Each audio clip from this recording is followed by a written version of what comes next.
जिस दिन से मेरी बेटे की शादी हुई थी और मेरी बहू दुल्हन बनकर इस घर में आई थी, तब से ही मेरी बहू दिन ब दिन कमजोर होती जा रही थी। मैं बहुत परेशान थी क्योंकि डॉक्टर से मैंने सभी टेस्ट करवाए थे, लेकिन रिपोर्ट नॉर्मल ही आई थी। मुझे कुछ समझ नहीं आ रहा था कि आखिर मेरी बहू दिन ब दिन कमजोर क्यों होती जा रही है। परेशान होकर मैं अपनी बहू को बहुत ही अच्छे और पहुंचे हुए बाबाओं के पास लेकर जाने लगी। मुझे लगा कि कहीं मेरी बहू पर कोई बुरा साया या बुरी नजर न पड़ गई हो, लेकिन उससे भी कोई फर्क नहीं पड़ा था। मेरी बहू की हालत सुधरने का नाम नहीं ले रही थी। मेरा नाम संगीता है, मेरा एक ही बेटा है, मेरा मिडिल क्लास फैमिली से ताल्लुक है। मैंने दिन रात मेहनत करके अपने बेटे को पढ़ाया लिखाया। मेरा बेटा अपना कारोबार करने लगा। वह कोशिश करता, लेकिन उसका कोई कारोबार ज्यादा दिन तक टिक नहीं पाता। मैं भी अब मायूस होने लगी थी। मेरा बेटा तो दिन रात उदास रहने लगा था, लेकिन मैंने उसे समझाया कि अंकित, ऐसे हिम्मत नहीं हारते, भगवान पर भरोसा रखो, एक दिन वह तुम्हें तुम्हारी मेहनत का फल जरूर देगा। और मेरी इसी बात को मानकर मेरा बेटा लगातार मेहनत किए जा रहा था।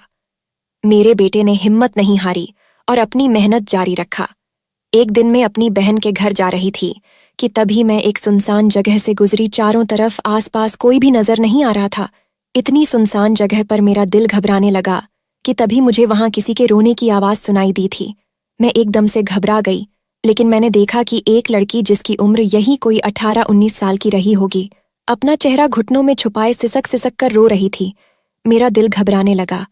आखिर सुनसान जगह पर एक अकेली लड़की क्या कर रही है? पहले तो मैंने सोचा, कहीं कोई पागल तो नहीं, लेकिन फिर भी इंसानियत के नाते मैं उसके पास गई। उसको इस वीराने में छोड़कर जाने का मेरा मन नहीं हुआ। मैं उसके पास गई और उसे आवाज देकर बोली, बेटी, रात के समय तुम इस वीराने में क्या कर रही हो? मेरी बात पर उसके शरीर में कुछ हलचल हुई। उस लड़की ने अपना चेहरा ऊपर उठाया और बहुत जोर जोर से रोने लगी। बहुत ही प्यारी सी मासूम सी बच्ची थी। मैंने उसे चुप करवाने की कोशिश की और उससे उसकी इस हालत की वजह पूछने लगी। उस लड़की पर मुझे बहुत रहम आ रही थी, जो रात के इस समय अकेली कितनी सुनसान जगह पर बैठी हुई थी। मैंने उसे उसके घर वालों के बारे में पूछा तो वह रोते हुए बोलने लगी, मेरा नाम प्राची है, मैं गांव से संबंध रखती हूँ। मेरे माता पिता ने मुझे घर से निकाल दिया है। मैंने हैरान होकर पूछा, फिर तुम्हारे माता पिता ने तुम्हें घर से क्यों निकाला? मेरी बात सुनकर वह और भी रोने लगी। कहने लगी कि मेरे माँ बाप एक बूढ़े आदमी से मेरी शादी करना चाहते थे। मेरे पापा ने एक बूढ़े आदमी से कर्ज ले रखा था, जिसके बदले अब वह मेरा सौदा करना चाहते थे।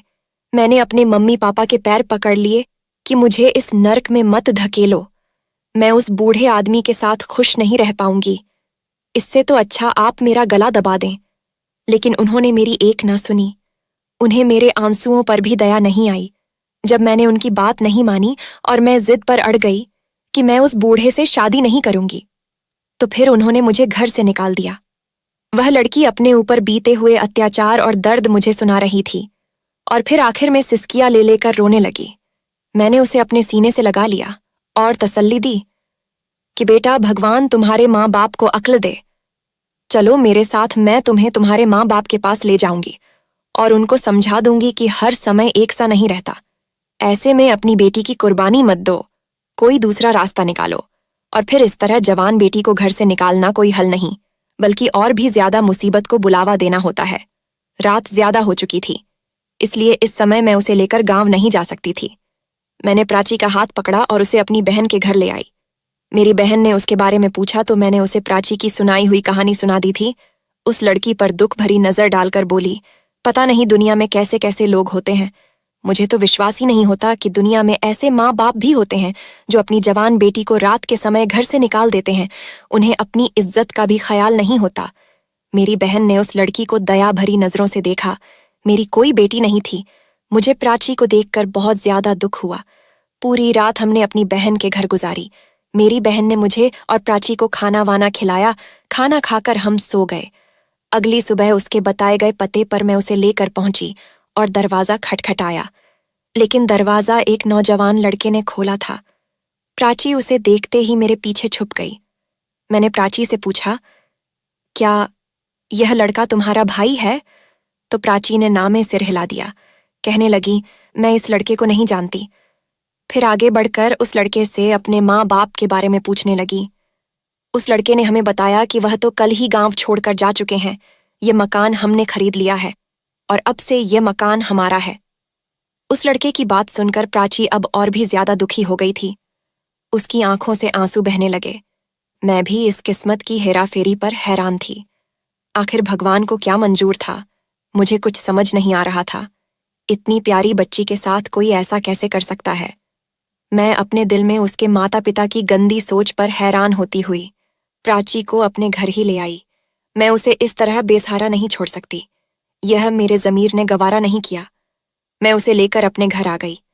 मेरे साथ प्राची को देखकर मेरा बेटा बहुत ज्यादा हैरान हुआ और उसने मुझसे सवालिया नजरों से प्राची के बारे में पूछा।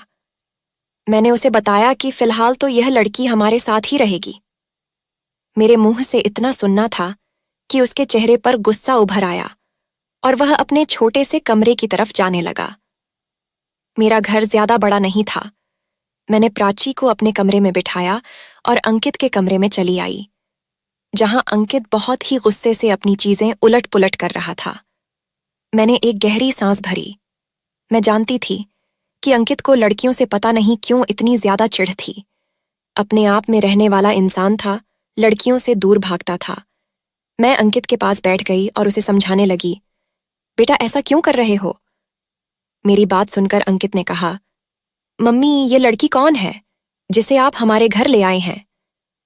मैंने उसकी बात सुनी और बोली, बेटा वह बेसहारा लड़की है, उसके माँ बाप नहीं हैं, इसीलिए मैं उसे यहाँ ले आई।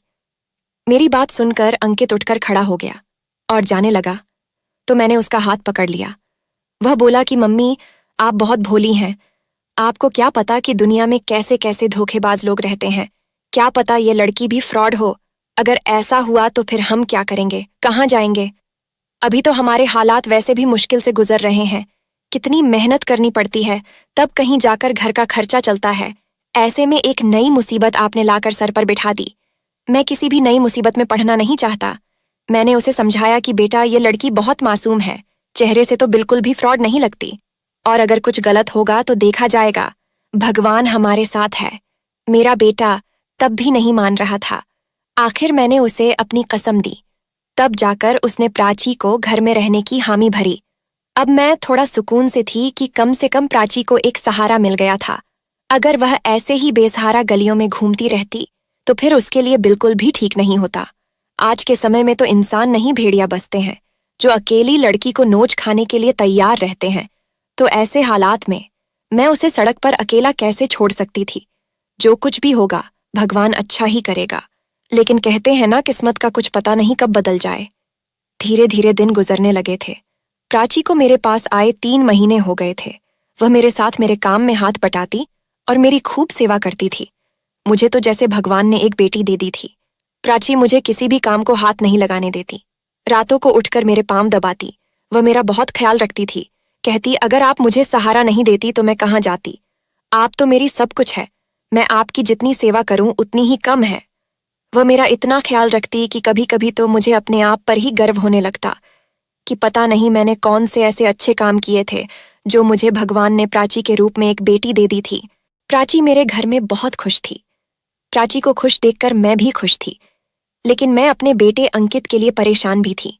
वह प्राची से पहले की तरह चिढ़ता तो नहीं था, लेकिन प्राची फिर भी उसके सामने आने से बचती थी। बहुत जरूरी काम होता तभी उसके सामने जाती, नहीं तो अंकित के घर में आते ही वह इधर उधर हो जाती थी। मैंने बहुत कोशिश की कि वह अंकित का डर अपने दिल से निकाल दे। अंकित मेरा बेटा है और बहुत ही अच्छा लड़का है, लेकिन पता नहीं प्राची को क्या हो गया था कि वह अंकित के सामने से हमेशा बचती थी।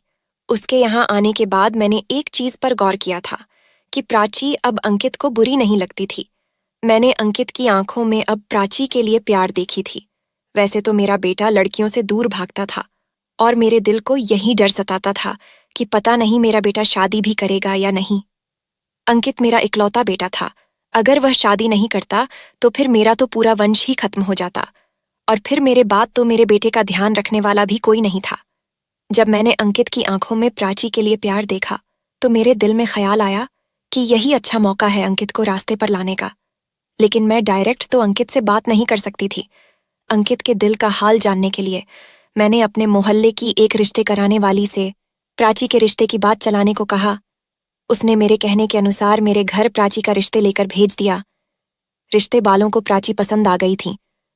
उन्होंने तो यह भी कहा कि हम अभी प्राची को अंगूठी पहना देते हैं और प्राची को अपनी बहू घोषित कर देते हैं। लेकिन मैंने ही उन लोगों को रोक दिया। अब लोग अगले हफ्ते आने का बोलकर चले गए। मैं अंकित के हाव भाव देखना चाहती थी। मैंने सोचा कि मैं जब अंकित को प्राची के रिश्ते के बारे में बताऊंगी तो वह जरूर कुछ ना कुछ रिएक्ट करेगा और फिर मैं अंकित के दिल का हाल जान पाऊंगी कि आखिर अंकित के मन में चल क्या रहा है। शाम को जब अंकित घर आया तो मैंने उससे कहा कि मैंने प्राची का रिश्ता तय कर दिया है। अगले हफ्ते वह प्राची उंगली में अंगूठी पहनाकर मंगनी की रस्म करना चाहते हैं। मेरी बात सुनकर अंकित का चेहरा गुस्से से तमतमाने लगा। कहने लगा, मम्मी, एक बार तो आप मुझसे भी पूछ लेती। मुझसे पूछे बिना ही आपने प्राची का रिश्ता तय कैसे कर दिया? मैंने अनजान बनते हुए कहा। अंकित, तुमसे पूछने वाली क्या बात थी? तुम कोई उसके सगे रिश्तेदार तो हो नहीं कि तुमसे पूछना जरूरी था। मैंने प्राची को इस घर में सहारा दिया था। तुम भी प्राची की वजह से अपसेट हो गए थे। मैंने सोचा कि अब प्राची की शादी कर दूं तो तुम भी थोड़ा खुद को रिलैक्स फील करोगे। मेरी बात सुनकर अंकित ने अपना सर झुका लिया। मैं उसकी अगली बात का इंतजार करने लगी और फिर अंकित ने बोल ही दिया, मम्मी, मैं प्राची को पसंद करने लगा हूं और प्राची से शादी करना चाहता हूं। उसकी बात पर मैं उसे घूरने लगी और बनावटी गुस्से से बोली, नालायक, तू तो उस बच्ची से खेर खाता है, तो अब कैसे शादी की बात कर रहा है? मैंने उसके सर पर हल्की सी चपेट लगाई। वह मेरे करीब खिसक आया और मेरे बनावटी गुस्से को नजरअंदाज करके बोला कि मम्मी, मैं प्राची से प्यार करता हूं और उससे ही शादी करूंगा। मेरे अलावा किसी और की नहीं हो सकती। यह कहकर वो कमरे से निकल गया और मैं उसकी बातों पर मुस्कुराने लगी। अंकित तो मान गया था, लेकिन अब समस्या प्राची की रजामंदी की थी। मैं जानती थी कि प्राची मेरी बात पर इनकार नहीं कर सकती, लेकिन मैं यह भी जानती थी कि प्राची शुरू से ही अंकित से डरती आ रही है। तो फिर उसके साथ पूरी जिंदगी गुजारने के बारे में शायद वह सोच भी नहीं सकती। उसके लिए एक बड़ा फैसला होगा। सुबह नहा धोकर फ्रेश होने के बाद मैंने प्राची को अपने पास बिठाया और उसे समझाने लगी। मैंने कहा, प्राची, क्या तुम मुझसे प्यार करती हो? मेरी बात सुनकर प्राची की आंखों में आंसू आ गए। कहने लगी, आप तो मेरी भगवान हो, आप ऐसी बातें क्यों कर रहे हो? मैंने प्राची के हाथ अपने हाथों में थाम ली। मैंने कहा, प्राची, क्या तुम मेरे बेटे अंकित से शादी करोगी? मेरी बात सुनकर प्राची ने झटके से अपना सर ऊपर उठाया था। ऐसा लगा कि जैसे उसे करंट लगा हो। वह जल्दी से ना में सिर हिलाने लगी। प्राची शायद अभी डरी हुई थी। मैंने उसे समझाया कि अंकित बुरा नहीं है। लड़कियों से नफरत के पीछे एक बड़ी वजह है और वह है उसकी बुआ। अपने बुआ के गलत करतूतों की वजह से अंकित हर लड़की से नफरत करने लगा। उसकी बुआ ने बहुत बड़ा कांड किया था और जिसकी वजह से उसकी बुआ को खानदान से निकाल दिया गया था। बस इसीलिए औरत जात से चिढ़ने लगा था और लड़कियों से दूर रहता है। मेरी बातों से प्राची का दिल थोड़ा शांत तो हो गया था, लेकिन वह अभी कुछ और डरी हुई थी। मैंने प्राची से वादा किया कि मैं तुम्हारे साथ कभी भी नाइंसाफी नहीं होने दूंगी। मेरा बेटा अब पहले जैसा नहीं रहा, जो बात बात पर तुम्हें भला बुरा कहता था और नफरत से तुमसे बात करता था। अब तो तुमने खुद महसूस किया होगा कि अंकित बदल चुका है। वह तुमसे प्यार करने लगा है। मेरी बातों ने उसके दिल पर छाई धूल साफ कर दी थी। कहने लगी कि मैं आपको मना कैसे कर सकती हूँ। आप तो मेरे लिए भगवान समान हैं। आपने तो उस समय मेरा साथ दिया जब मेरे माँ बाप ने भी मुझे त्याग दिया था। प्राची की बात सुनकर मैं बहुत खुश हुई थी कि भगवान ने मुझे बहुत ही अच्छी बहू और बेटी दोनों ही दे दी थी। मैंने अंकित और प्राची की शादी तय कर दी और फिर प्राची और अंकित की शादी का दिन भी आ गया। दोनों की शादी मैंने धूमधाम से तो नहीं की, लेकिन बहुत ही खुशी से की थी। मोहल्ले के सारे घरों में मैंने दावत दी और उनको भी अपने घर की पहली खुशी में शामिल किया था। शादी के बाद अंकित ने प्राची का बहुत ध्यान रखा था। उसके खाने पीने का, उसकी हर छोटी बड़ी जरूरतों का ध्यान रखा था। लेकिन यह एक बात अब मुझे अंदर ही अंदर परेशान कर रही थी, और वो थी प्राची की सेहत। क्योंकि प्राची की सेहत दिन ब दिन गिरती जा रही थी। वह थोड़ा सा भी काम करती तो हाँफ जाती थी। मैंने हर नुस्खा आजमा लिया था, लेकिन उसकी तबीयत में कोई सुधार नहीं हो रहा था, बल्कि प्राची की तबीयत दिन ब दिन खराब होती जा रही थी। मेरी बहू बहुत खूबसूरत थी। उसकी बड़ी बड़ी काली काली आंखें किसी को भी अपना दीवाना कर लेती, लेकिन अब उसकी आंखों के नीचे काले घेरे आने लगे थे। अंकित मेरी प्राची से उम्र में थोड़ा ज्यादा जरूर था, लेकिन वह प्राची का पूरा ख्याल रखता। मुझे याद है शादी का वह दिन जब मेरी बहू दुल्हन बनकर मेरे घर में आई थी। शादी से कुछ दिन पहले मैंने प्राची को अपने बहन के घर भेज दिया था और प्राची वहीं से दुल्हन बनकर मेरे घर आई थी। उस समय प्राची बहुत खुश थी। शादी के बाद मुझे कोई भी परेशानी नहीं हुई थी, लेकिन वह खामोश रहने लगी थी। जो काम करने को कहती बस खामोशी से कर देती, कुछ ज्यादा बोलती नहीं थी, काम करती और चली जाती। मुझे अब उसकी चिंता सताने लगी थी। मैंने काफी डॉक्टरों को दिखाया, हकीमों को दिखाया, पर कोई फर्क नहीं पड़ा था। बस उसकी सेहत दिन ब दिन गिरती ही जा रही थी। अंकित उस दिन घर आया तो मैंने उससे प्राची की तबीयत के बारे में पूछा। साथ ही मैंने उसे बताया कि आज तो प्राची की तबीयत कुछ ज्यादा ही खराब है। वह अपने कमरे में सो रही थी। अंकित प्राची के कमरे में गया और उसे उठाकर बिठाया और बहुत ही प्यार से उसके बालों में उंगलियां चलाते हुए उसे जगाने लगा।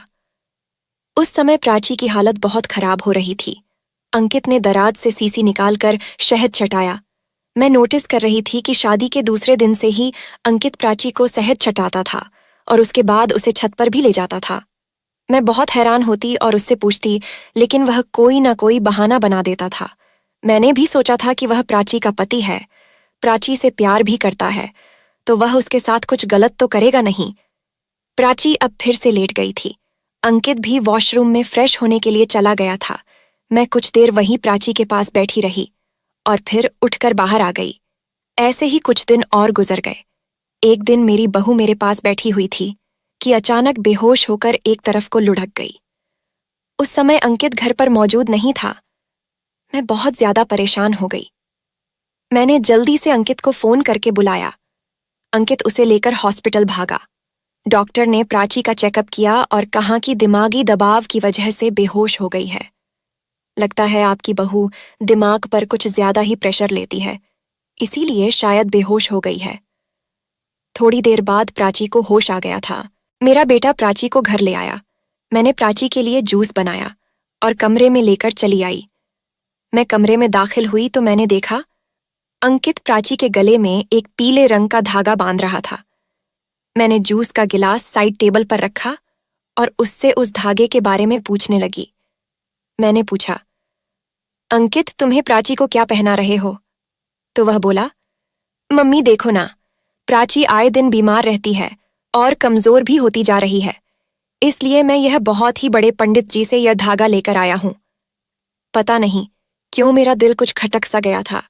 मुझे लगा कि जैसे अंकित मुझसे कुछ छुपा रहा हो, लेकिन मैंने कुछ और ज्यादा बात नहीं की। मुझे लगा कि शायद अंकित मुझे कुछ नहीं बताएगा। बेकार में कुरेदने से कोई फायदा नहीं था। मैं प्राची के सिरहाने बैठी उसका सर सहलाती रहे। मैंने तमाम बुरे ख्यालों को अपने दिल से और दिमाग से निकाल दिया और प्राची की अच्छी सेहत के लिए भगवान से प्रार्थना करती रही। अगले दिन तक प्राची की तबीयत कुछ अच्छी हो गई थी। दोपहर के बाद मैं बाहर आई तो देखा अंकित दाल वाला शो पर लेकर बाहर जा रहा था। ये अंकित का अब रूटीन बन गया था। वह हर मंगलवार को शादी के कुछ दिन बाद से ही दाल वाला शो पर लेकर कहीं जाता था। मैं कई बार उससे पूछ चुकी थी कि अंकित तुम ये दाल लेकर कहाँ जाते हो? तो वह कहता कि मम्मी बस किसी को जरूरत है तो मैं जरूरतमंद की मदद करता हूँ। अंकित की ऐसे ही हरकतें मुझे सोचने पर मजबूर कर रहे थे कि कहीं वो कुछ गलत तो नहीं कर रहा है। आज रविवार का दिन था। अंकित घर पर ही था। रात के समय मैं किचन से निकल रही थी कि मैंने देखा अंकित प्राची को लिए छत पर जा रहा था। मेरी छठी इंद्री ने मुझे कुछ गलत होने का इशारा किया। मैं भी फौरन उसके पीछे सीढ़ियां चढ़ने लगी। जैसे ही मैं छत पर पहुंची और जो सामने का दृश्य देखा तो ऐसा लगा कि जैसे किसी ने मेरे शरीर से जान खींच ली हो। अंकित ने प्राची को एक गोल घेरे के अंदर लिटा दिया था, लेकिन यह देखकर तो मैं और भी ज्यादा कांप गई थी कि प्राची होश में नहीं थी, वह बेहोश थी। प्राची गोल घेरे के अंदर लेटी हुई थी। अंकित ने उसके माथे पर ना जाने क्या क्या लपेट रखा था और उसके सामने बैठा कुछ बड़बड़ा रहा था। अंकित ने मन ही मन कुछ पढ़कर प्राची के ऊपर फूंका और देखते ही देखते प्राची का पूरा शरीर झटके खाने लगा था। ये सब देखकर जोर से मेरी चीख निकल गई। मेरी चीख पर अंकित ने मेरी तरफ देखा तो उसका चेहरा सफेद पड़ गया। उसने कहा, सोचा नहीं था कि ऐसा कुछ होगा। मैं उसके सामने आई और जोर से एक थप्पड़ उसके मुंह पर दे मारा। उस वक्त मुझे अंकित अपने होश में नहीं लग रहा था, अजीब पागल सा लग रहा था। फिर मैंने उसके बाद उसके मुंह पर थप्पड़ों की बारिश कर दी है।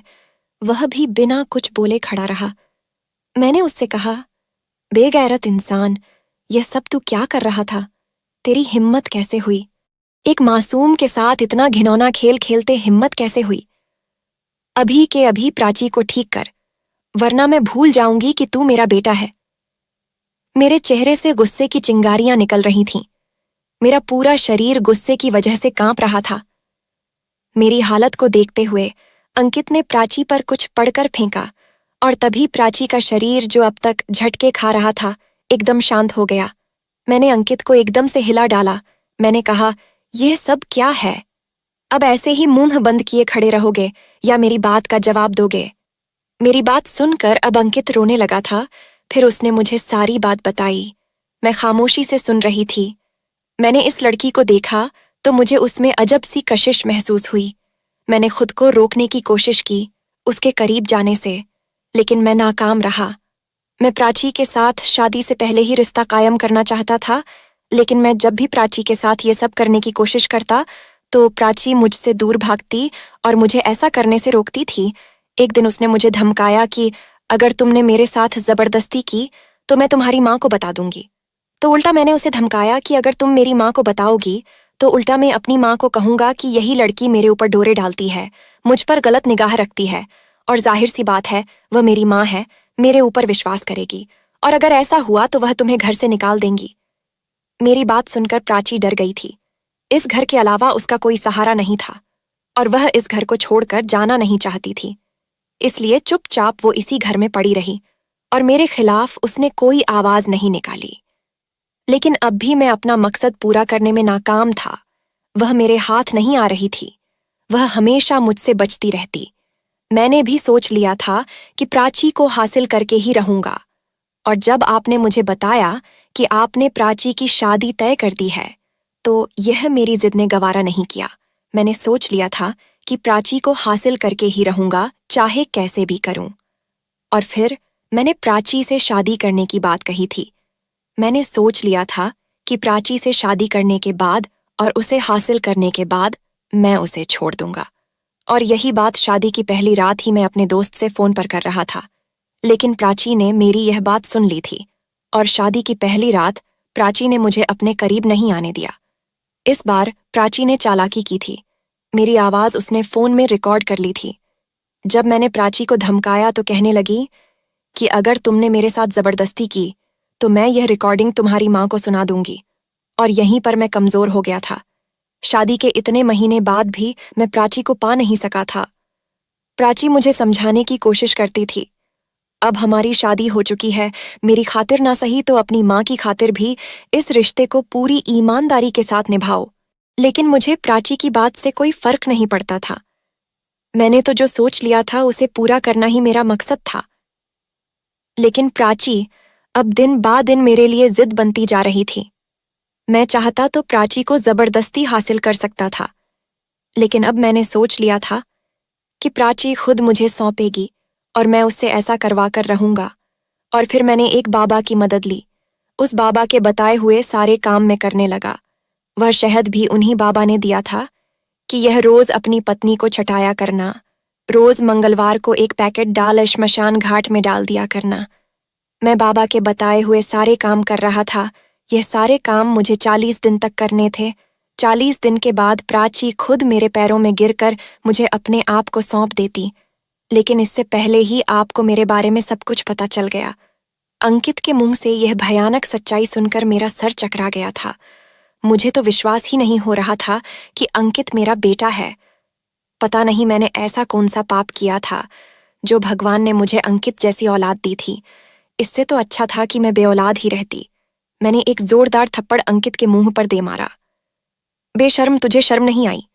जिस बेसहारा लड़की को तेरी माँ ने सहारा दिया, उसे अपनी बेटी बनाया, तेरी जिंदगी में शामिल किया, तूने उसी लड़की की जिंदगी बर्बाद कर दी।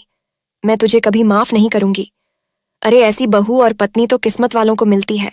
इतना सब कुछ चुपचाप सहती रही और उसने मुंह नहीं खोला। वह तुझे लाइन पर लाने की कोशिश करती रही और तू उसे बर्बाद करने पर तुला रहा। प्राची को अब कुछ कुछ होश आने लगा था। मैंने प्राची का हाथ पकड़ा और उसे नीचे कमरे में ले आई। उसे बेड पर लिटाया और मैंने उससे रो रो कर माफी मांगी। प्राची को समझ आ गया कि मुझे सच्चाई की पता चल चुकी है, तो वह भी अब मेरे गले से लगकर फूट फूट कर रोने लगी थी। मैंने कहा, प्राची, मुझे माफ कर दे बेटा, मैंने तेरे साथ बहुत गलत किया। मैं तेरी गुनहगार हूं। प्राची ने मेरे जुड़े हुए हाथ थाम लिए और रोते हुए बोली, नहीं माँ जी, आपने मेरे साथ गलत नहीं किया, बल्कि मेरी किस्मत ने ही मेरे साथ गलत किया है। आपने तो मेरे साथ जो किया वह मेरी भलाई के लिए किया था। मैं आपको दोषी नहीं ठहरा सकती। मेरी किस्मत में न माँ बाप का प्यार था और न शादी के बाद पति का प्यार मिला, लेकिन भगवान ने आपके रूप में मुझे माँ दी है और मैं आपको खोना नहीं चाहती थी। इसलिए मैं अंकित के सारे जुल्मों को सहती रही। मुझे उम्मीद थी कि शायद अंकित सही रास्ते पर आ जाएगा। मैं अंकित के पास गई, उसका हाथ पकड़कर भगवान के सामने लाकर खड़ा कर दिया। मैंने कहा, अंकित, तुझे भगवान की सौगंध है, तू अभी इसी वक्त मेरे घर से निकल जा। जिस दिन तुझे लगे कि तू मेरे बहू के काबिल हो गया है, तो उस दिन तेरे लिए घर के दरवाजे हमेशा के लिए खुले रहेंगे। लेकिन तुझे भगवान की सौगंध है, बुरे ख्याल के साथ इस घर में दाखिल हुआ तो तुझ पर भगवान का कहर टूटेगा। जब तक प्राची के काबिल खुद को न कर ले, इस घर में कदम मत रखना। अंकित सर झुकाए घर से निकल गया। अब घर में मैं और मेरी बेटी प्राची रहते हैं। हम दोनों माँ बेटी ही एक दूसरे का सहारा है। प्राची ने एक नौकरी कर ली है। धीरे धीरे उसकी सेहत ठीक होने लगी, खुश भी रहने लगी थी। हम दोनों एक दूसरे के साथ बहुत खुश हैं। कभी कभी सोचती हूँ, क्या अंकित वापस इस घर में आएगा? दिल के किसी कोने से आवाज आती है कि वह मेरा बेटा है और मेरी परवरिश इतनी बुरी नहीं कि अंकित को सही राह पर ला सकूं। एक दिन अंकित जरूर वापस आएगा और मेरी प्राची की जिंदगी खुशियों से भर जाएगी। मुझे अपने भगवान पर पूरा भरोसा है और उस दिन का इंतजार है जब अंकित एक अच्छा पति और एक अच्छा बेटा बनकर इस घर में दाखिल होगा।